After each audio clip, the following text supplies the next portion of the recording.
आसाराम मेरे राम है। प्रेमानंद जी महाराज ने कहा कि आसाराम मेरे राम हैं, वो ठाकुर हैं। तो हम इस बात पर आज समझने की कोशिश करेंगे कि प्रेमानंद जी महाराज ने ऐसा क्यों कहा। क्या ये वीडियो एआई से बनाया गया है? क्या ये वीडियो नकली है? क्या महाराज जी ने कहा तो आसाराम जी बापू के बाहरी शरीर को देखते हुए कहा, या उनके अंदर, सबके अंदर भगवान है ऐसा समझ के कहा? तो इस बात को हम समझने की कोशिश करेंगे।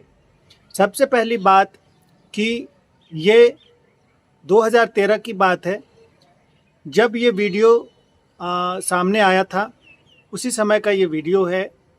प्रेमानंद जी महाराज ने कहा था, आपको मैं दिखा भी देता हूँ।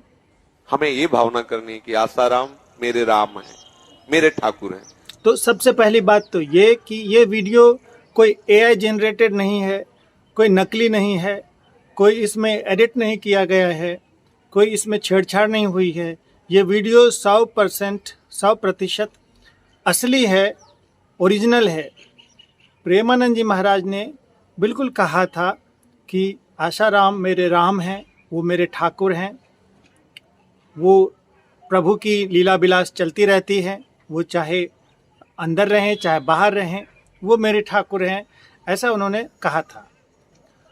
तो अब दूसरी बात ये कि उन्होंने ऐसा क्यों कहा था। तो देखिए, गुरु नानक देव जी ने कहा है कि ब्रह्मज्ञानी की गति ब्रह्मज्ञानी जाने। मतलब ब्रह्मज्ञानी को एक ब्रह्मज्ञानी ही पहचान सकता है।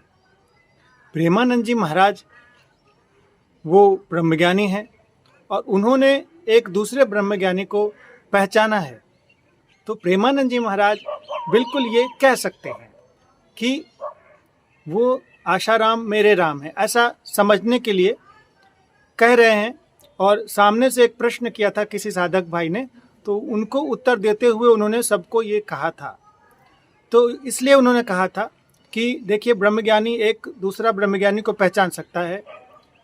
हम और आप तो नहीं समझ सकते, साधक भी नहीं पहचान सकते अपने गुरु को। वास्तविक रूप ब्रह्मज्ञानी गुरु का क्या होता है, वो कौन है, ये साधक भी नहीं पहचान सकता जब तक कि उसकी साधना पूरी ना हो जाए।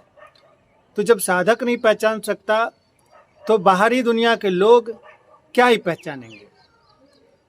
तो इसलिए, और तीसरी बात ये कि कुछ लोग प्रेमानंद जी महाराज को मानने वाले, या कुछ लोग उनके भक्त लोग हैं ऐसे कुछ, जो ये कहते हैं कि प्रेमानंद जी महाराज ने आसाराम जी बापू के अंदर में जो भगवान है उसको देखते हुए कहा था, बाहरी शरीर को देखते हुए नहीं कहा था।